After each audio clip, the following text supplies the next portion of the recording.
Here we are at the Orange County Fair, and I got to tell you, it's always a blast to come out when you have a big public event like this because there's people, there's activity going on. I mean, look at that swarm over there.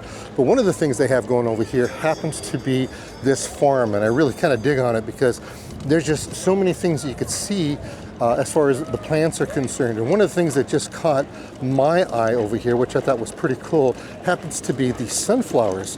Now, these sunflowers can be grown anywhere. Let me tell you something. They are absolutely amazing. Check out this thing. It's a big old head. That's what we call this. This is the head of the sunflower. Look at the leaves. The leaves are kind of pokey, but yet they're very velvety at the same time. Now, the sunflowers come in many size, shapes, and shapes. This particular sunflower here is an ornamental one, I believe. And if it's not an ornamental one, that's okay, because you don't have to, or it doesn't have to be ornamental, but you do grow them from a lot of different purposes. You see, these particular plants have been hybridized to grow as little as 6 inches all the way to the giant ones. In fact, there's some way over there that look like they're 10, 12 feet tall. Normally, these heads will produce for you in the summertime. That's when you're going to get them. If you have a lot of birds in your area, or if you want them to call, the birds will come to these. Because as they start forming, these heads get bigger and bigger, and the seeds get much more developed. Now, the number of seeds that you can get out of one of these things, out of a small one, could be about 500 seeds.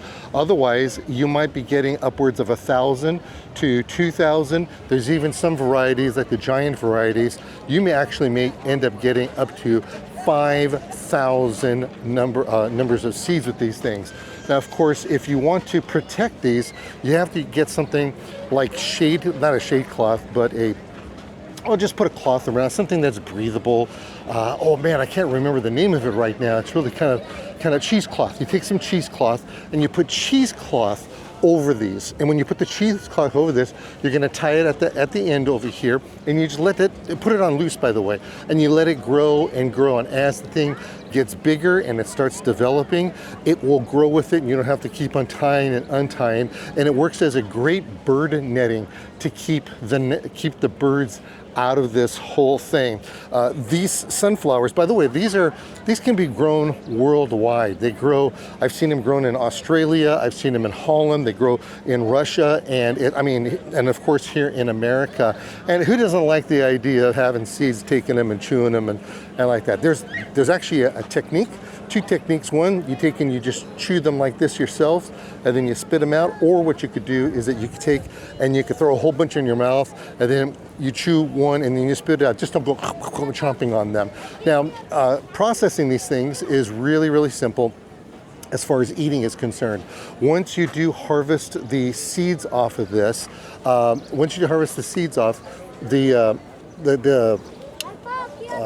seeds will be raw.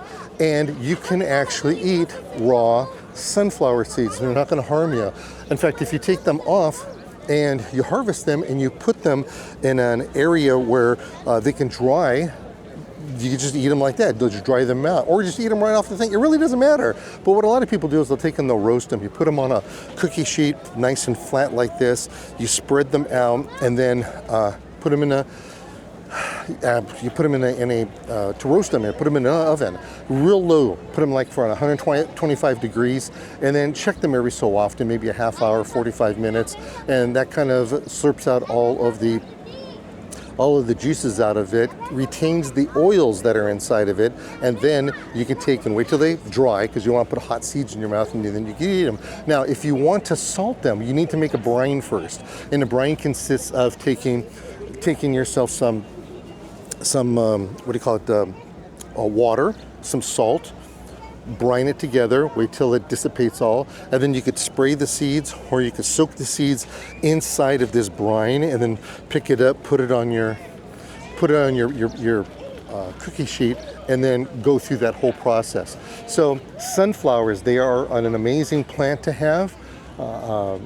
Once they all dry out, then you could just pluck them out, chop them up in tiny little itty-bitty pieces. When you chop them up in the tiny itty-bitty pieces, then they'll compost down a whole lot better, because these things right here, these stalks, they get pretty tough.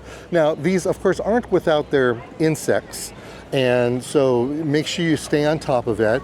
Make sure you take and you feed them. They're not heavy feeders, which is a real nice thing, but they do need to be taken care of. That's for sure. So all these are looking actually very good, but here we have a, you probably can't see it from there.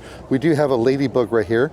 Ladybug or ladybug beetles. That tells me that we may have some type of insect on here, because those things are voracious, man. They are going to just eat up all of the, they're going to eat up all of the aphids and other insects that are on here.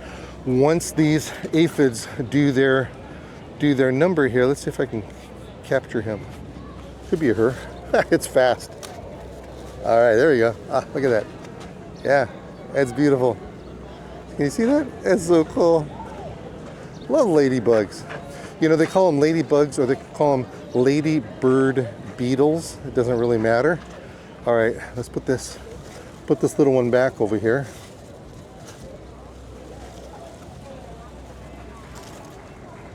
All right, there it is right there. Yeah, all right. Yeah, that had to be it. Or that was its cousin, one of the two. Anyway, ladybugs, you could bring out and put out pheromone traps. They'll come and they'll be attracted to that. Of course, you got to remember, once they do eat all the insects that are there, they're going to go. They're not going to stick around. So you can buy them, get them from the nursery, and you let them out. Preferably, you let them out early in the morning when they're not as when it's not as warm, because they're technically, I mean, they're insects. They don't have any blood, right? But they're cold-blooded, if you may.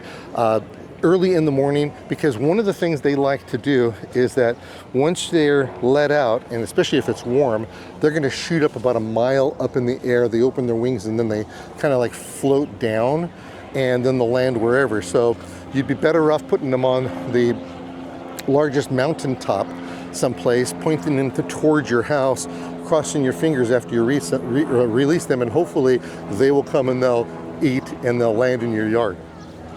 No, but seriously, most of them are going to fly away. Some of them are going to stick around, and those that stick around, they are going to munch down on the bad guys. You'd be surprised how good that they do. Now, if you want a real integrated pest management thing, you're going to be buying the bugs on a regular basis. They can get very expensive, but regardless, it is something that you can do. Oh, here's something that's kind of interesting. We have some leaves that are drying out. See this?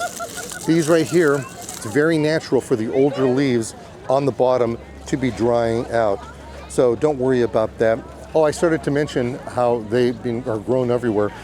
This right here is a very sandy soil. They've got drip irrigation in here, so the water is down in the bottom. Use soaker hoses if you don't have the drip irrigation, and then this way it slowly percolates through the hoses into the root systems of these things, and they are going to just thrive. Now, you do, and if you want to, you could take and you could support these things, and you can tell right here they have this string up. They've got a post over there. They've got a post, I don't know, maybe at the very end. I can't tell right now. Let's see. Yeah, they got posts anywhere. And then they have this twine, and it's pretty tight, so that they don't go falling down. So that's a real important thing over here. All right, so maybe you want to consider that the next time you're planting your garden.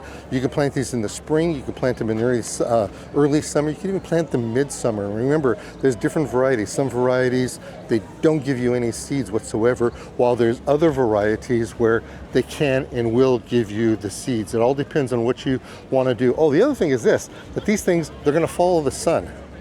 So, so if you have a 6-foot fence and you're growing 7-foot sunflowers, and the sun is predominantly on your next door neighbor's side, these are going to be facing your neighbor's side. So strategically put these where they're absolutely necessary for you to enjoy, unless you want your neighbors to enjoy them more than you. And that is the way we grow sunflower seeds and how we can incorporate them in our yard and garden.